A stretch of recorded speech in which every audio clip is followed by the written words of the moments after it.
આ તરફ અમદાવાદના લો ગાર્ડન પાસે કોકરોચ જનતા પાર્ટી અને સોનમ વાંગચુકના સમર્થનમાં વિરોધ પ્રદર્શન કરવામાં આવ્યું હતું અને પોલીસે પ્રદર્શનકારીઓની અટકાયત કરી છે। સોનમ વાંગચુકના સમર્થનમાં અને નીટ પેપર લીકના મુદ્દે આ વિરોધ કરવામાં આવ્યો। લો ગાર્ડન હેપી સ્ટ્રીટ ખાતે આ વિરોધ પ્રદર્શન કરવામાં આવ્યું હતું। પ્રદર્શન કરી રહેલા યુથ કોંગ્રેસના કાર્યકરો પણ છે કે જેઓની અટકાયત કરવામાં આવી છે।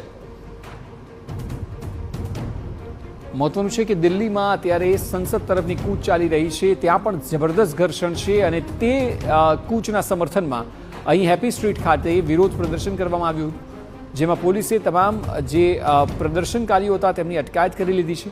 આ તમામ લોકો એજ્યુકેશન સિસ્ટમ સારી થાય અને Dharmendra Pradhan NEET paper leak મામલે રાજીનામું આપે તે માંગ પર અડગ છે અને તેને લઈને દેશમાં અલગ અલગ જગ્યા પર વિરોધ પ્રદર્શન થઈ રહ્યું છે।